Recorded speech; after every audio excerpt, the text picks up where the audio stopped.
Good. Well, look, we've got at least one person in here. We've got Peter in here. He can hear my voice. We can hear Brad. Say hello, Brad. Hello. So that'll do. I think I say we get going.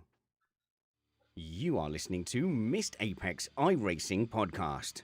We live iRacing. That's no good, is it? I literally, in my defense, I just recorded a Missed Apex show. I was wondering how you were going to do that then, once I heard you start.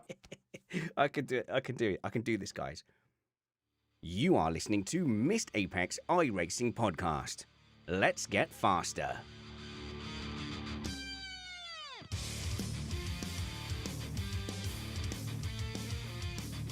Welcome to Missed Apex iRacing podcast. It's the podcast that looks at iRacing from a hobbyist point of view. So it's our world. It's not the macro of the world iRacing mega championships with star racers. No, this is us in our sheds, in our offices, in our bedrooms, clamping steering wheels to desks or climbing into play seat challenges and just trying to get better at our hobby, which is why I try to bring you experts. An expert that I thought we'd lost, but now has been found. iRacing's prodigal son. It's Bradley Philpott. Hey, Brad. Hey, Spanners, how you doing? I'm doing well. I genuinely thought we'd lost you to the world of iRacing, if I'm honest. I did too. I stopped enjoying it for a while, and we'll go into that maybe a little bit later, but I'm enjoying it a lot now and doing loads of it. Yeah, well, okay, we can go into that a bit later. I thought I would start off with a confessional, if that's okay. Go for it. So you can be like my iRacing priest.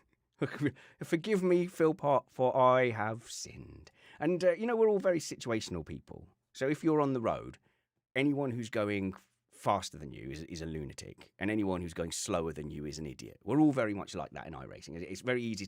It's never our fault. It's always the other person. Everyone's idiots but us. Yep. I'm curious as to where this is going. It's just because I am so judgy about people doing like ridiculous things like rubbish rejoins and stuff like that. And okay, I've been doing a lot of racing. I've been taking it really seriously. I've been getting like a rush of blood. I've been trying to abandon my be safe, be polite attitude. And twice I ended up rejoining and hitting someone, which is what I hate. The final chicane at Spa in the middle of the afternoon, a lunge right on the last turn. I send it down the inside. It's a great fight. I end up spinning, and I'm facing the wrong way in the chicane. I think, there's two cars behind me. I count 1, 2, and then I go, yeah, we're probably good now. I floor it, and then I just haven't got any lock, and I end up hitting a car coming through. The guy's so angry with me. He's so angry with me on the live chat. Justifiably so. That's a heinous crime. Oh, it was horrible. I thought I could get more lock. I thought I'd counted the amount of cars that had come past. But he was so mad, and I was just like, he swore, and this is even worse because he swore, and that is fully reportable. I went so like passive aggressive. I went, look, mate, I know I can see I've done wrong, okay, but I don't come on here to be abused by you. I don't come here to be sworn at, and that is reportable. And then suddenly, like, he shuts up, and I'm like, oh, poor fella. I've got the moral high ground somehow when I've been absolutely arse. Okay, so my tips for this situation are. Don't go for a last-minute lunge at the final corner when you aren't going to make it. It was half on, yeah. And maybe just check even more. You've got VR. Just like have a look over your shoulder to make sure that there's definitely not another car. No, you're absolutely right. And there's no excuse. And I hate people doing that. So I wasn't going to run away from the fact that I did a bad thing. The other one was arguably worse because after the show on Sunday, it takes me a while to wind down. So I go, I'll just get in the rig. I'll do something non-competitive. And then something in my head switches and says, no, just do the officials. You'll be fine. So I do one official, do pretty well. It's all great. And that's the point I should have gone to bed. Sleepy with a couple of Coors Lights in me. I did another one, spun out of the hairpin. And there was actually quite a lot of space behind me. So I was like, okay, I've spun it in the hairpin. I will just pull it to reverse, get out of the way. But it took me longer than I thought to pull the reverse, and I misjudged the gap behind me, and I ended up just reversing into the road, and someone just came and clattered me. They also not happy, but I should have been in bed, not on a virtual racetrack. So that's my confessional, Brad. I've been an awful person. So was this Radicals at Spa this week? Is that what we're talking about? No, did I say Spa? I meant Suzuka. Sorry. Okay. I thought you'd done a little bit of Radicals, but yeah, okay, that makes some sense. Suzuka's pretty narrow. It is easy to easy to come into contact with other cars. Don't forgive me. Don't forgive me. But I will learn from it. I do feel bad. So whoever that was is listening. You're right. I was a brainless beep. You were absolutely justified in that. But you bring this on to radicals, Brad. I've had a go with those. My son likes them as well. I've not raced them, but they're lovely cars to drive.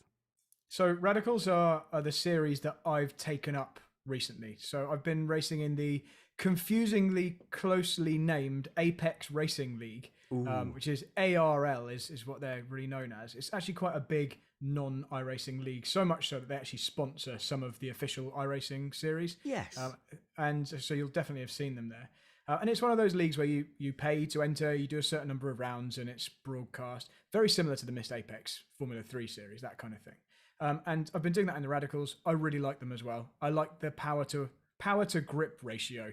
You've got quite decent downforce, a reasonable amount of grip, but at low speed, when you accelerate out of a tight corner, you have to have some throttle control because you'll just get sideways if you floor the throttle. Oh, okay. So when I came and saw your new rig and I was having a go on it, you hadn't done F3 for a while and you were complaining that with the F3 you can just pin it and that you don't need throttle control, which I was disappointed because I'm thinking there going, I'm quite good at throttle control on the F3, but to you comparatively it feels binary, I guess.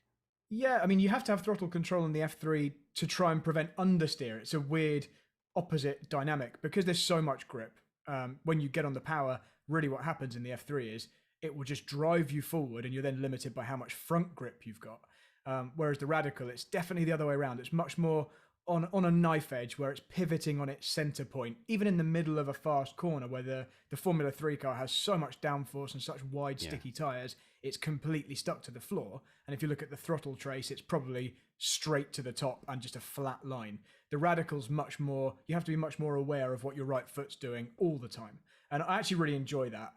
It's just an extra element. It's a bit slower, obviously, than the F3 over a lap, but I like it. It feels like a proper car though, doesn't it? It feels like, I mean, like a car you might realistically have a go in, which is what I like about some of those. Like the MX-5, I was like, I could probably do some laps in real life in an MX-5. I sort of feel like that in the Radical as well. Yeah, definitely. It gives you the same kind of learning process as you'd have to go through in a real race car, because it's quite rare that, I mean, most people will never drive something like a Formula 3 car where you've got that much downforce. I've only sampled downforce like that a handful of times. So yeah, the Radical's a bit more like a normal race car that you'd experience as a club racer. But I've had some adventures in that this week as well, which have hurt my iRating and hurt my happiness. Interesting, the realism element of it. You're the one who told me to turn crowds off because there would never be crowds watching me, and that helped with my immersion. So if I was to jump into a Radical now, using the things I'd learned about weight transfer from the GT3s and the F3s, how would that vary? I mean, we're going to be busier mid-corner, I assume. Do you feel that weight transfer as well in the Radical? Yeah, nothing like a GT3 car. It's actually a really good... You've given a couple of very good cars there. A Radical is very much like halfway between a GT3 car and a Formula 3 car. It's like it's a prototype style car, open top, lightweight, but I mean, the GT3 cars obviously have driver aids and that kind of thing, but the Radical is heavier than a Formula 3 car. It moves around a lot more. So you've got to use the skills from both of those cars in the Radical. But you're right, weight transfer is a big thing. You can't just rely on lifting off the throttle fully mid-corner like you could in the Formula 3 car to just maybe cure understeer, because that's going to provoke the rear to move in the Radical. It's going to really pivot you. So it's much more on the nose. Yeah. This is lift-off oversteer that I always hear people talking about. Yeah, I mean, lift-off oversteer is typically something in a front-wheel drive car where you've got a very light rear end. The Radical doesn't have a really light rear end. It's got a mid-engine. There's just weight nearer to the rear, and because the car doesn't have massive amounts of grip, you're doing the same thing that you might do in the Formula 3 car, to say cure understeer mid-corner, but you have to be much more conscious of that and be ready to catch a slide, because you'll probably provoke a slide by doing that lift.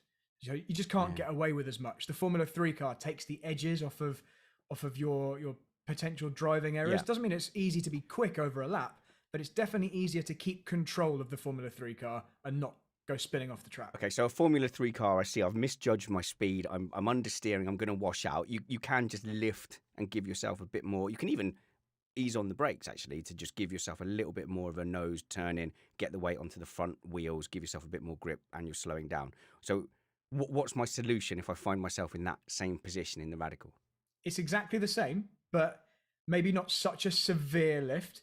And when you're lifting, you have to be very mindful that you are creating a weight transfer and that you may also have to catch the slide. Whereas in the Formula 3 car, it's just lift, then it will, the grip will come back to you. In the Radical, it would be lift and get ready to catch and it. then I might have to correct and you might have to catch it. Okay. And that's what makes it fun. That's what it's those corrections that make it more involved. So watching a little bit of your stream, really interesting watching you race and come through the pack, because like you're an out and out pro, I think, and your attitude to the racing is very different.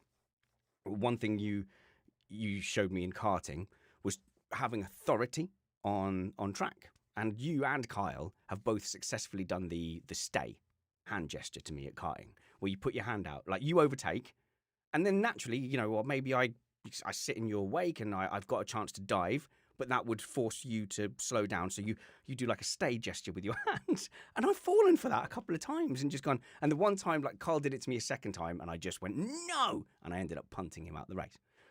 But on your stream, you're like literally on the game chat going, coming through.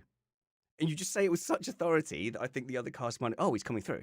Oh, right, of course, Yeah, I was actually just about to mention that there is an iRacing equivalent to that stay, and that is exactly what you just mentioned. And I think it's only fair if you are committing, say at the end of the Kimmel Straight at Spa, where you're going as fast as the car can go, you're 3 wide, and you know that you are going to be as late as possible on the brakes, and you are going for this move. I fully intend to beat both of you into the corner. In real life, you couldn't tell the other guys. You couldn't say you might be able to do your stay gesture, but it doesn't tend to work in cars, and people aren't really looking for your hand signals.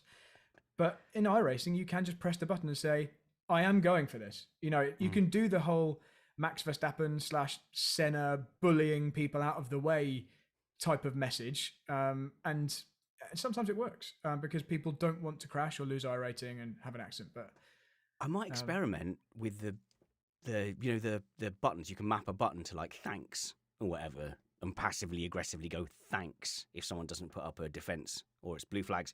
So I might map a I'm going to go for it button. So when you're going down the straight and he's wondering whether you're going to pull out of turn 1 at Suzuka, you can go, by the way, I'm going for it, just so you know. Like it can be as long as you want, isn't it? Just one button, and see if people go, oh god, and stay out of the way. Yeah, if you don't want people to hear your voice, I'm quite happy to chat to people. I know not everybody has their radio open, but I think most people do. No, I need to not have my mic open. Self-ban. But people also, people get so angry on their live chats, and I'm one of those, which is why I don't let myself have a button mapped during the race. It disable while driving. But I do have it open, like if I get wrecked, and then I can come out, and then I'm in the pits, and then I can come out and be like, do you really think that was the wisest move, Derek? Can I tell you a little story? Go for it. Regarding voice chat this week. So I risked some iRating by entering officials in the Radicals. So I did my league races. Yep. It went really, really well. I won the round. I came second twice, which was highest points in my league round for this week at Spa. So I was really happy with that. Very confident in that car and that track. So I thought I'll enter some officials. I'll get some iRating. I'll have some fun. Love Spa. And the first race I entered, and this was all live streamed, so you can go and watch this on my stream if you want to see me almost cry. Qualified 4th, I think, got a good start up to 3rd, and the guy in 2nd at turn 1 just spun and forced me to go wide. Yeah. So it happens, but annoying. I went wide, picked up a slowdown penalty, which is a killer at the big, as you go down towards Eau Rouge, because you've got to slow down a second, and because it hasn't had time to calculate how fast you'd normally be going. I don't quite understand how the slowdowns work, but it wanted me to slow down drastically. I was lifting off down the straight, and the slowdown penalty was actually getting worse. It was going up to 1.2, 1.3. So I ended up having to back off a lot at the end of the Kemmel Straight. I lost 4 or 5 positions, and ultimately then, because of that, I was in the pack. Someone else spun, and I was rolled over halfway around the lap. It all went absolutely down the toilet. Welcome to officials, Bradley. And it was all because this one guy spun at the first corner. And I was trying to hold off, but eventually I didn't. I got on my radio and I said, passive aggressively, if you're not good enough to Ooh. not spin at the first Oh. corner, Oh. maybe don't enter the races until you're competent enough to get around turn one. I then received a private message from this driver on the forums, iRacing forums, and I thought, this is good. He's going to be apologizing. He's going to say sorry. We'll call it a truce. No, he was telling me it was my fault he spun. He gave me a massive long paragraph about how I'd bullied him into spinning at the first corner, and if he hadn't come off the brakes and spun, I would have crashed into the back of him. And I was so taken aback, I didn't even really know what to say. I actually messaged him and told him, I think you got the wrong person, because I was nowhere near anyone. I was minding my own business. So anyway, it's just that was my one kind of transgression of getting a bit annoyed on the radio this week. I forget that people can just message you on those forums. I haven't looked at them for a while, and I didn't know that was a thing. So I went in the forums, and there was like 5 messages waiting for me, and a couple were adverts for something, but a few of them were people sending me a message to tell me that I'm a turnip, and one of them went, looking at the instant of such and such a thing, perhaps you're not ready for, or is it, are you sure you're ready for iRacing? And I was like, wow, that is so like passive aggressive that I never bothered checking. And in fact, I went on the forums a little while ago and I saw that I've got like 9 messages. I'm not reading any of them. I'm not opening myself up to that. Yeah, it's probably a good idea. It really put me in a bad mood for the rest of the day, if I'm honest. You are much more polite on your stream. Like when you're streaming, you're much more measured because you're like, hey, I'm Brad, I'm the stream guy. But in my Discord channel, you're right git. I try to be polite on the stream. Sometimes it boils over, but most of the time I'm just having a good time. And I tell you what, I definitely get a lot less irate if it's a non-irating risking race. If it's a non-official, if it's a league race, if it's a missed Apex swarm race like we have tonight, where there's no long-term effects. I'm not getting knocked down any kind of rating if something goes wrong. You've just had a spoiled race, but that's the worst. Yeah, and you're going to join us for our little Swarm Cup at Hockenheim? I certainly am. I've been practicing this afternoon. I've even made a guide video for it that everyone can go and have a look at. Go and search for Bradley Philpott on YouTube. There's a lot of good things happening on that stream, and it's gaining some momentum.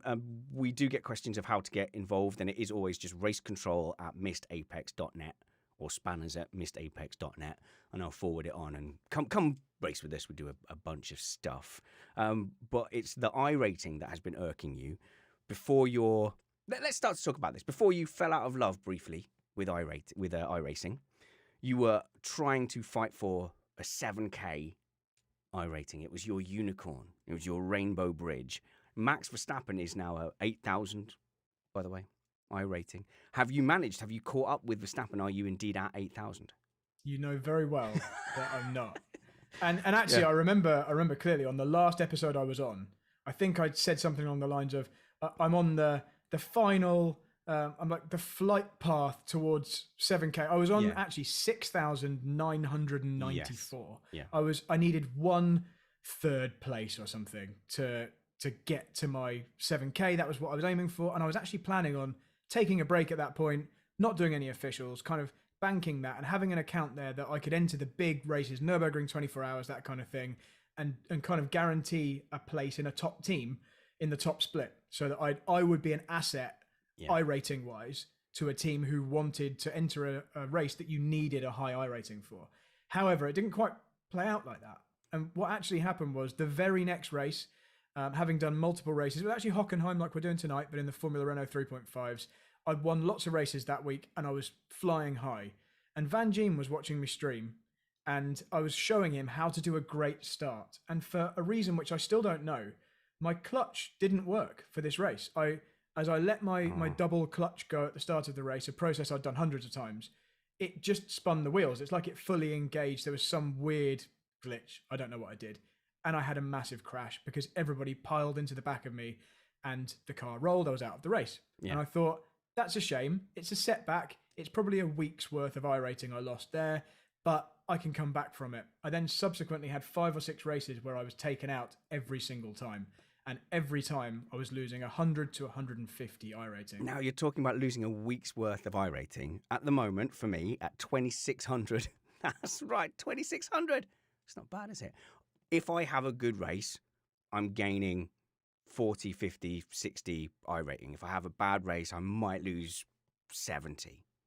A disaster, I might lose 70. But for you, you're in a really different situation. Like one bad result is awful. And it's really interesting how the iRating system seems to punish you at that elite level for entering any official race. Like your motivation to enter the officials, it just isn't there.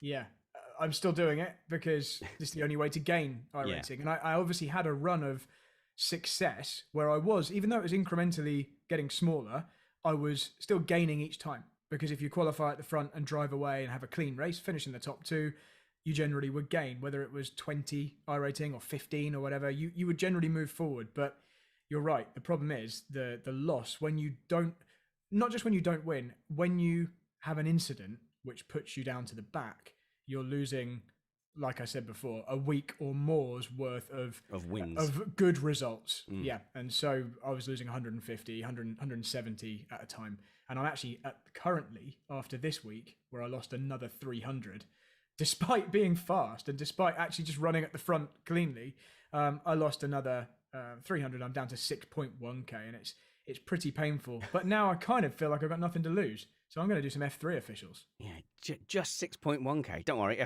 F3 officials will see to that. Well, I've seen that you've been doing pretty well in that, and not that I'm saying that means it's easy, but if you're managing to stay out of trouble and bank top 5 results, and so is Van Gien, that means it's doable. So Yeah, I'm going to be if aiming us for that. idiots can do it, is what you're thinking. I do have a question for you about what it's like at your level of driving when you do mix in with the Missed Apex people. We've got our new series launching on the 15th of October, round 1 at, we haven't announced it yet, but round 1 at a F1 track, and a good one. When you're in those competitions, you are having to drive people with people who have much less skill than you. Now, we had an incident, and the person you had an incident with is actually in our live chat room. It's actually Lucas, and I felt really bad because we do our normal thing of whose fault is it, and it's the first left turn into the S's. You get a run on him. You're really tight. You leave him space. He hits the curb, sort of understeers a little bit, and hits you. So technically, that's his fault. He moves into your line. But it was kind of a Verstappen-Hamilton situation at Silverstone, wasn't it? Like you decided the quickest way past was to leave him just enough room. And there's always a risk there. But my thinking, I came away from that thinking, I've been a bit harsh on Lucas, because I would have done the same had you trusted me to have that level of skill that I don't have. So how much do you account for people being a bit, below racing driver standard? Well, I haven't had a massive amount of recent experience with the Missed Apex drivers. And if I'm completely honest, during that race event, I didn't really have a good gauge on who was who and what I should expect from them. But that incident with Lucas, that was fully me taking a risk because it was the final lap of the race. I'd had an earlier incident that had taken me out of the lead. So I just wanted to get as high as I could, and I knew I had one more lap, basically. So although I didn't feel like I was chopping his nose off. You're right. I was risking a move in an unusual place, leaving him just enough space and really relying on him not getting it wrong at all. Which he only slightly got it wrong. Yeah, he did only slightly get it wrong. I couldn't have really gone much wider and still pulled it off. So it was just one of those things where I thought I'd give it a try. I probably wouldn't have done that same move in an official race because the risk of losing iRating would have been too great. But you have to take into account who you're racing in any series, whether it's real, whether it's an official iRacing race, or whether it's a league race like that one. And that's something I've actually struggled with in the last couple of weeks coming back into iRacing. There's loads of new names in the official races. Yeah. I don't really know what to expect from them. Whereas in the radical league races I've been doing with that ARL league, I am getting to know the names. I'm getting to know the car colours, and I'm getting to know who's going to race you hard and who's going to let you go once you get past them. So it's definitely a big advantage knowing who you're up against. But you're paying a premium for that, and I think that's what people. In fact, even our league, our Missed Apex series, like it's a few quid a round, or 20 quid for the whole season. But that does give people a level of emotional investment. So the people you're racing with in your Apex League and the Missed Apex League, they're invested in the community. So they don't want to get a reputation for being crashy. In the officials, there's less of there's less of that incentive. Yeah, and another vote for league racing is that you're you're not in an unfair fight in terms of someone has a greater I rating to risk in a certain move and someone has less to lose. If you're fighting over a position, it's not like they will think, well, that guy's going to have to back out of it because if we crash, he's got way more to lose than me. In the league race, that the I rating isn't a risk; it's the championship points in the series. And certainly, obviously, in the Missed Apex League, it's fixed setup as well, which is now, yeah, which is another real positive. I completely agree. You're invested in it. You get to know the other people. You don't want to annoy anyone because everyone is kind of it's like a club, isn't it? And you know you're going to meet those same people next time. Whereas in the officials, it's like a kind of like just a public lobby. A little bit. So when I'm in the officials, with F3 having the amount of people it has and being popular, actually, I am racing people who have similar I rating to risk. So I feel like for me, that is a fair fight. When it was Snetterton and it was a really low turnout, suddenly I found myself in your position where there was people, and I notoriously fluff up qualifying quite a lot. So I might be at the back with someone who literally is just jumping on, has nothing to lose, is going to be drinking, having done a Missed Apex show and then reverse out and crash me out. So I got a little bit of a taste of that. But in our series, there's just a little bit more social pressure. In the officials, when we do our swarm, we all swarm together as a club in our little liveries. There has been one name that has come up over and over again. And we're like, oh man, I'll give it's Pierre. All right. So Pierre's in my race. Oh no. And so when he lined up next to me, I was fourth, he was fifth. I was like, oh man, wherever he goes, because he has really great starts. So he launches some double clutch start. I know he's going to get away ahead of me. I was like, whichever side of the track he goes to, even if I have to lift, I'm going to go the other side. And sure enough, he goes outside, I go inside, and I look to my left in VR and I see him just clattering into a car on the straight before we even get there. So you can, in the officials, get to learn those people and get to avoid them. Sounds like the Alex Van Gene Smurf account. Yeah, possibly. Yeah, and I'm probably one of those people now, having taken out 2 people from unsafe rejoins. Alex Van Gene is actually in the live chat. Hello there. Oh, we've got a few comments actually there in the chat. Alex terrifies me. Let's talk about him since he's here now. When you were talking about knowing what drivers are going to do, if Van Gene is on the inside, like even if there's no part of his car alongside, I do tend to just jump out of the way. But that's because within our league, he has forged, and he's a lot fairer racer than, say, he is on a kart track, where he just wiped you out at Buckmore Park after you legitimately gained ground under yellow flags. But in iRacing, he's forged in our community this very robust attitude. So for me, it was like, well, that's not worth it. I'll leave him the room. So you can do that. You can forge a positively ferocious reputation without clattering people out. I actually had a very good race with Alex in the last Suzuka Missed Apex race last week, up until the point where he just hit me on the straight. So that's why I brought him up earlier, because I was just driving in a straight line and had a massive whack up the rear. Yeah. He still somehow blamed me for that. But remember, yeah, you're right. His tactic is if he hits you from the rear, you were going too slow. So you just, sorry. And Danny Henny's one for that as well. Sorry, I just didn't expect you to brake that much. That's what you have to say. Yeah, I'll have to remember that. But hopefully I won't be sharing the same part of the grid as him again. Tom in our live chat says, I bet Brad's light flashing button is really worn down. Oh, yeah, well, most of the cars I race don't have lights, but definitely I still sometimes find myself pressing it. The Radicals do have lights, but they don't flash. But I found that out by trying. Okay. Okay, good. Well, would you recommend me jump in the Radical officials even for a practice? Is it well populated? It's extremely well populated. I don't know how many you get in the Formula 3 as a total maybe number. 5 splits. So I guess 100, 125, that kind of figure is pretty common. It's pretty similar. All the races I did in the Radical this weekend had about 107 people sign up. So multiple splits. And I'd say it's comparably dangerous to the F3s. It's certainly the most accident-prone series I've entered as officials in recent memory. So that's why I'm not that worried about entering the Formula 3s, because I actually think maybe because they're easier to keep control of, there won't be quite as many random spinners. So if you are qualifying mid-pack in the Radical Officials, just keep your eyes peeled. Oh, Alex, it was a compliment. It was a compliment. I'm saying he's forged a robust reputation in our live chat. It's quite busy, actually. The live chat, if you want to be involved in it, go and subscribe to Missed Apex Motorsport. Okay, so the direction I want to take us in, Brad, is what brought you back? What brought you back into the fold? I went to your house where you live with ducks and sheep. It's like a farm. It's like a farm where you live. And you have a sim room, and it's gorgeous. And I'm sure you've posted a million pictures of it on your social media. But you now have a beautiful 3-monitor setup. You're sporting a SimuCube Pro 2 with an absolutely gorgeous rim. So 3 screens, great seats, hydraulic pedals, and it was wonderful. I had a wonderful drive in there.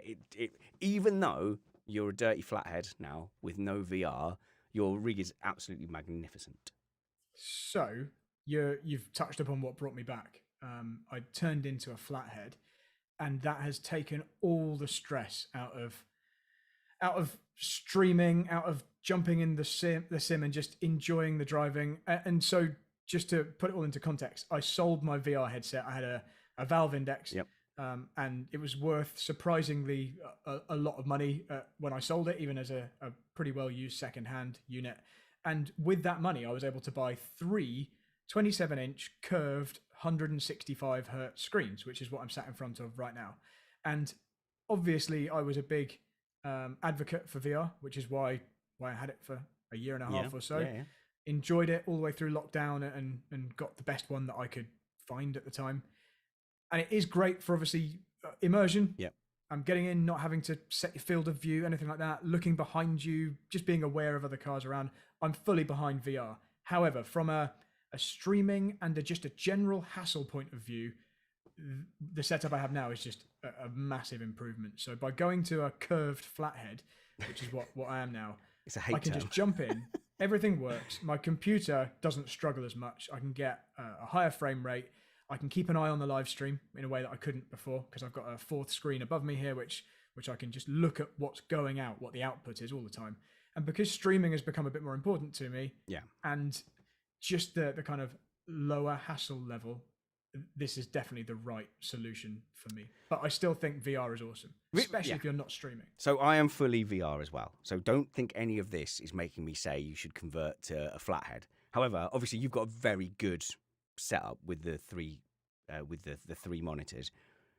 So the immersion is nearly there with the 3 monitors. It's good. In VR, you're moving around a little bit. Like if you move your head a bit, that you kind of move your head relative to the car and the aerials. So it was almost distracting having the monitors back and the car never moves. No matter what happens, the car never moves in my field of view. It's like stuck there. It looks like a picture. So the aerials are always in the way. So you lose that kind of 3D element. But once you start racing and start going, you can see everything to the left and right when you're racing. Like the immersion is there if you have a proper 3-screen setup. But I tell you what really got me from a realism point of view was getting in and out of the seat. So when in VR you get in and then you put your hat on and then you enter the world, your sweaty hat as you call it. When the car is in the pits in your thing, like I sit there and it's like I'm getting in the race car and I can see the paddock and everything ahead of me. So there was an immersion element there that I wasn't expecting. And I really did enjoy just seeing the wheel, being kind of in the real world. And the only thing I wanted different was for you to be able to black out the real world above and below the screens, if you know what I mean. Yeah, some people do that. I haven't had that problem. It's been more immersive than I actually thought it would be. Yes, I've been pleasantly surprised. Going back to this, I was a little bit apprehensive because I spent the money and I was like, well, there's no going back now. And it's been better. I never get snapped out of the sim world. I never am driving in a race and feel like I'm in a room. I always feel like I'm in the car in a very similar way to what I did with the VR.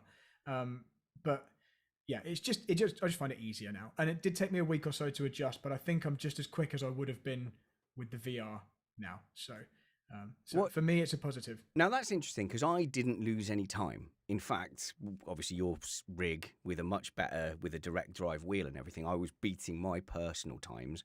So I wonder what it is in VR. Is VR costing us time? I mean, I'm sure there's lots of videos out there, but VR, yes, it's immersive, but it is adding kind of a weight to your personal sensory perception as well.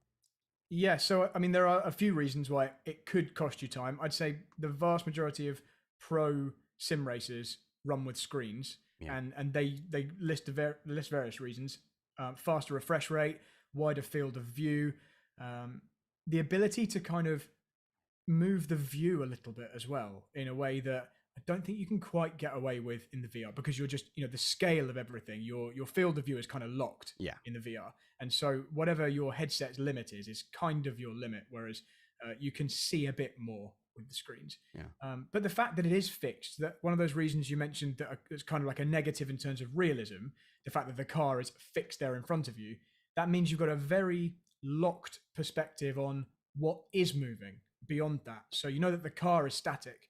Whereas when you're in the VR, obviously things are moving around you, and it might be slightly harder to, it might actually make it slightly slower because you don't have such a fixed reference point. So less realistic in with the screens, but maybe potentially faster. That's certainly some of the arguments I've heard people use. I think I'm about the same, to be honest. Yeah. So I've got 3 screens here in front of me just for my podcast setup. I do have triples. And I must admit, I know I'm betraying our VR brethren. I must admit that for streaming, it must be so much easier. And I have kind of got a vision in my head where I have VR sometimes and other times have the triples for streaming. But it's a gorgeous rig, and you do need to go and post your setup, post a picture of it in our Discord. There was one final thing which fully turned me, and it's when I hurt myself in the VR. It was just before I pulled the trigger and paid for the screens. I was in a session in VR, and the direct drive wheel snapped on me. I can't remember exactly what the situation was, but the wheel, I did a big snap, and because I couldn't see it happening, because I was relying on my virtual wheel, Yeah. it really hurt my hands. It hurt my wrists, and it kind of cut my hand. And I got very angry. I took the headset off, and I was like, that wouldn't have happened if I was looking at the actual wheel. If the wheel in front of me was my wheel, rather than having a simulated wheel in the VR with my hands on a different one. And that cemented it. I was like, I'm kind of fed up of being hurt by this equipment now. And yeah, I'm glad it happened. Okay, bit of equipment chat then. So I sat in your wheel, and your wheel is obviously night and day from the TSPC. I could feel the road so much, and it might not even be a lap time thing, but I have to say the experience of driving with that Simucube wheel, Dory had a similar experience where he went to a friend's house who had a direct drive. I think what we need to do is put out a warning to people with good belt-driven wheels to never go to their friend's house who have direct drive wheels. I think that's probably a good idea. So here's a test. I have got at the moment, because we're for various reasons we're setting things up. At the moment, I've got my TSPC in a play seat challenge. Normally, I've got a fixed rig, but it's in the living room at the moment. Do you think you could replicate your performance in a TSPC in a play seat, or do you think your equipment gives you a real advantage? This is a really tough question, because there are people who do extremely well with basic starter wheels and pedals, which I think I would struggle massively to even drive around for a lap. I think once you've experienced the better equipment, it's very difficult to then step backwards. Yeah. I don't think there's a massive amount of actual lap time in it unless you've learned your craft with those things. I think if you started with a direct drive wheel and hydraulic pedals, you'd really struggle to ever be quick using a Logitech G27 or a G29 or something and spring pedals.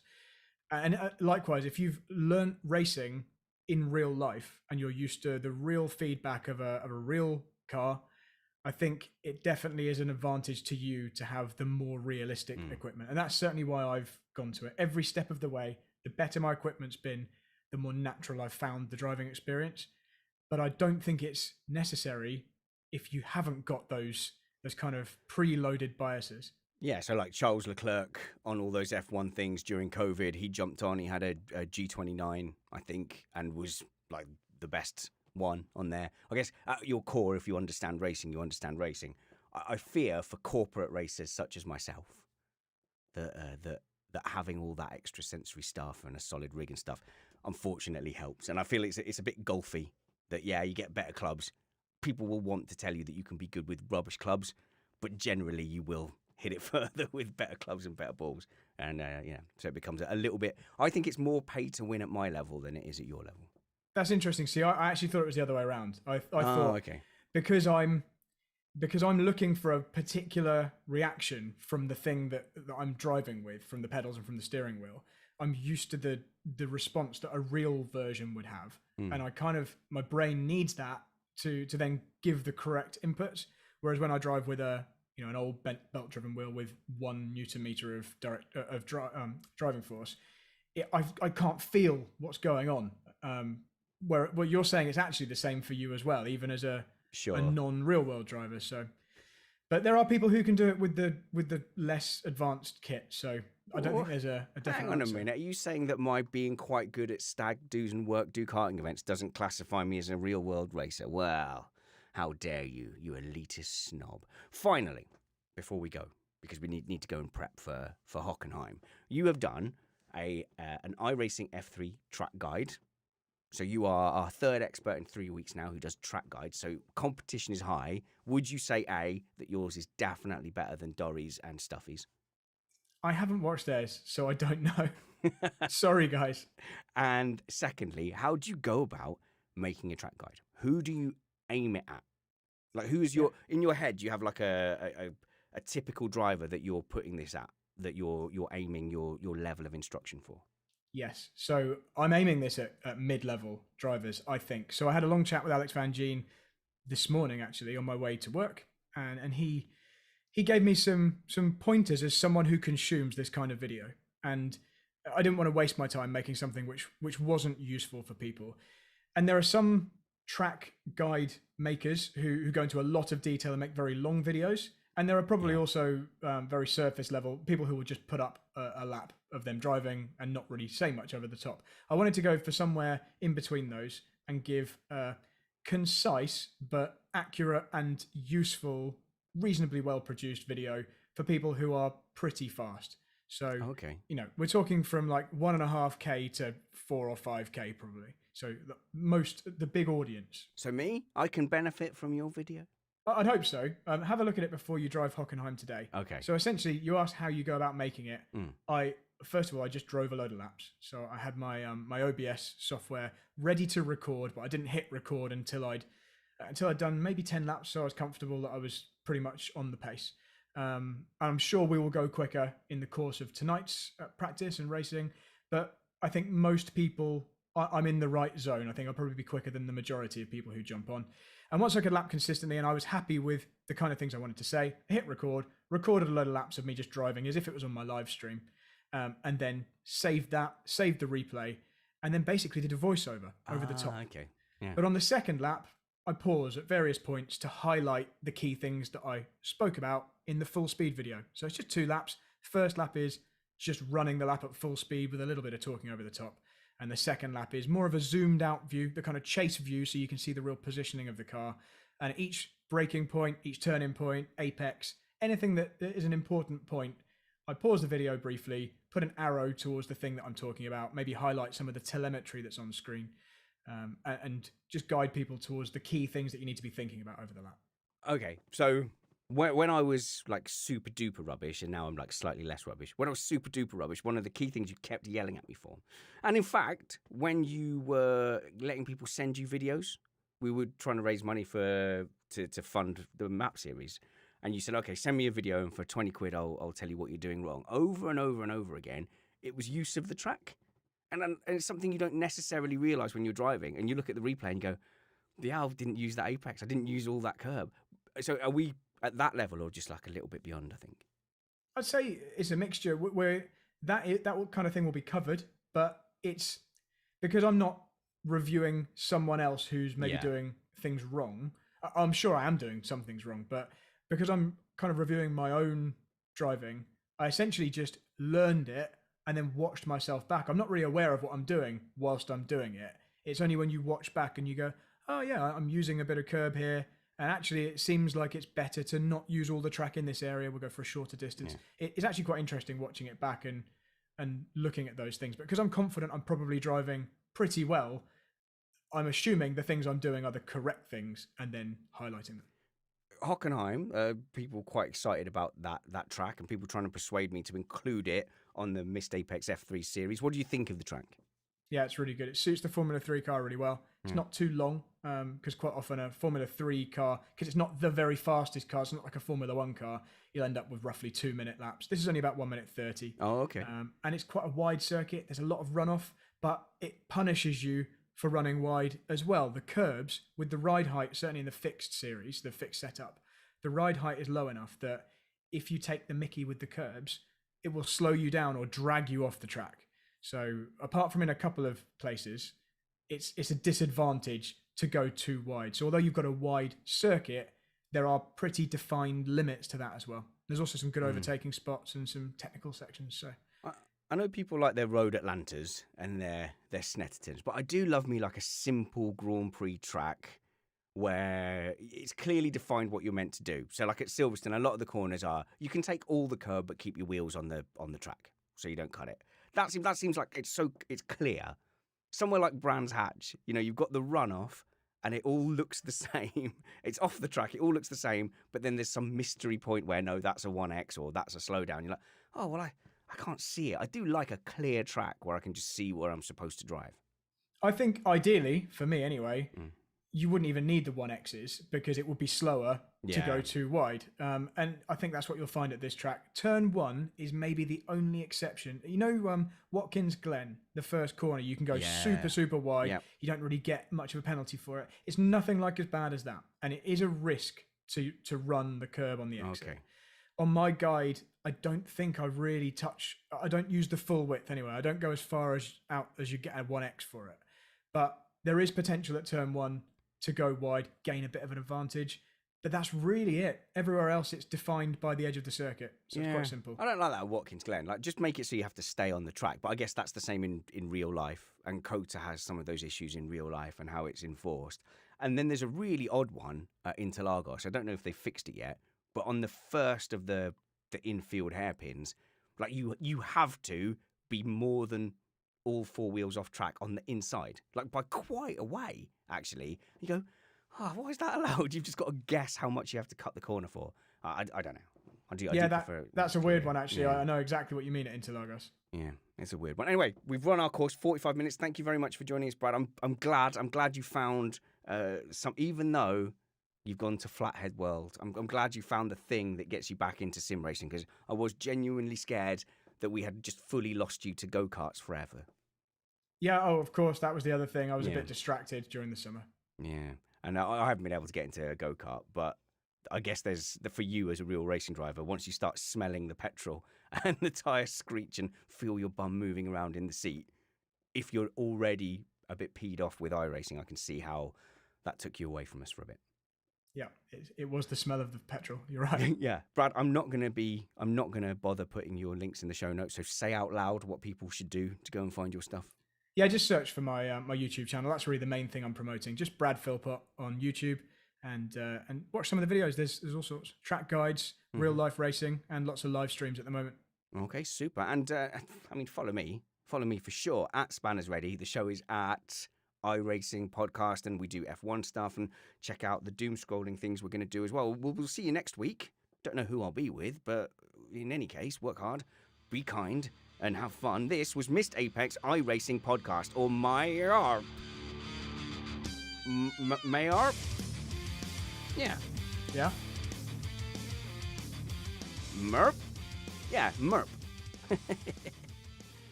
Yeah, that'll do, Merp. Thank you, live stream. See you in a bit. Oh, you're getting some heat here. Sim rigs won't break his ribs, is what they're saying. That's true. That's what stopped me doing the last kart race. Oh, mental.